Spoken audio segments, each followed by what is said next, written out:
Morning, morning. Happy Tuesday. Oh, it is okay day. It's totally okay day. It's actually a beautiful day.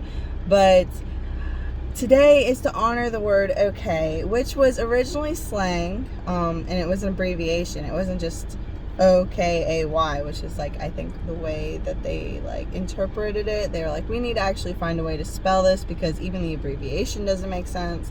So they adopted it. But the earliest reference to it being used was in the 1830s, I believe. And it was actually an abbreviation for all correct, because people used to misspell all with O and correct with a K.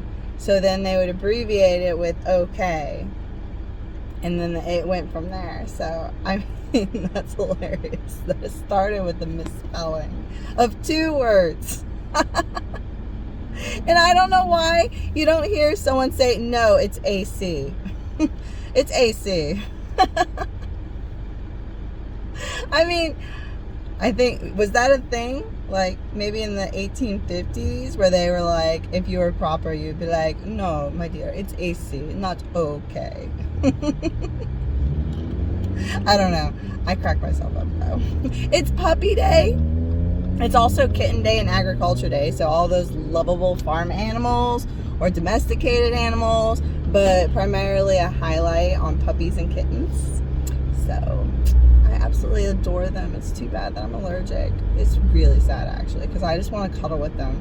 They're absolutely adorable. I love the little personalities that you can see in them. And like, my uncle has a dog that is absolutely adorable. Her personality is so in your face, but I can't even touch her. I can't cuddle with her. She gets scared with thunderstorms, and I mean, no one's around. I'll just deal with it, and then I'll be like really itchy later.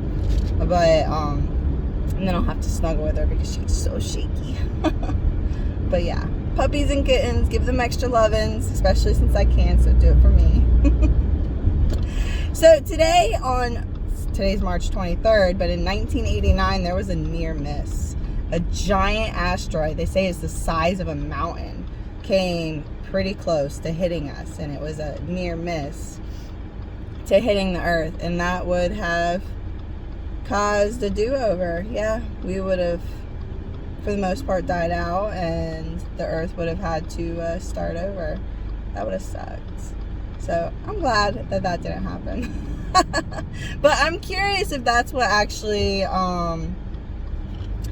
inspired the movies, all of those movies, and was there even TV series based off of that, where there was a dystopian society because the earth was recovering from a meteor strike, and there was like Deep Impact, and all those movies with the asteroids ironically happening in the 90s after people experienced the near miss. So, coincidence? I don't think so.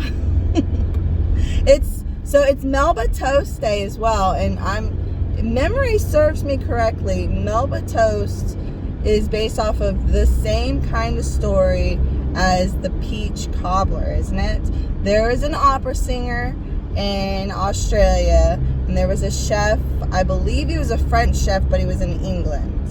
I might have my story mixed up because it's purely off of memory.